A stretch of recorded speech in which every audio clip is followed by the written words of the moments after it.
Hello প্রিয় বন্ধুরা, সবাই কেমন আছো? আজকে চলে আসলাম একটা সুন্দর ভিডিও তোমাদের সঙ্গে শেয়ার করতে।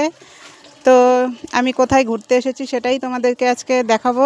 তো যাই হোক, আমি আজকে কাজে এসেছিলাম, কাজে এসে দেখছি কাজটা একটু তাড়াতাড়ি ছুটি হয়ে গেছে। তো তার জন্য বাড়ি চলে এসেছিলাম। বাড়ি এসে ভালো লাগছে না, বসে থেকে থেকে বোর হয়ে যাচ্ছিলাম, তাই ভাবলাম একটু কোথাও ঘুরতে যাই।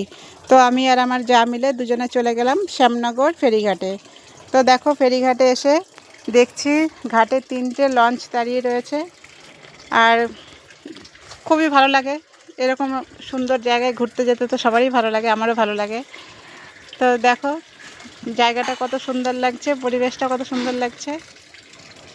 আর একটা কথা কি জানো তো বন্ধুরা, ঘরে বসে থেকে বোর না হয়ে কোথাও ঘুরতে বেরিয়ে পড়াটাই আমার মনে হয় ভালো। কোথাও গিয়ে ঘুরে এসো, মনটাও ভালো লাগবে, দেখবে কাজেও এনার্জি আসবে পরের দিন। তো যাই হোক, আমরা তো চলেই আসলাম ঘুরতে। তো দেখো, লঞ্চ থেকে একটা আইসক্রিমের গাড়ি নেমে যাচ্ছে। আবার দেখো একটা কুকুরও চলে এসছে এখানে, কুকুরটাও দাঁড়িয়ে রয়েছে ঘাটের এই সিঁড়িতে এসে। আর দেখো জায়গাটা কত সুন্দর লাগছে। আর লঞ্চ কিন্তু এখানে একটা নয়, 3টে লঞ্চ দাঁড়িয়ে রয়েছে। তো যাই হোক, আমার তো খুবই ভালো লাগছে ঘুরতে এসে। তোমাদের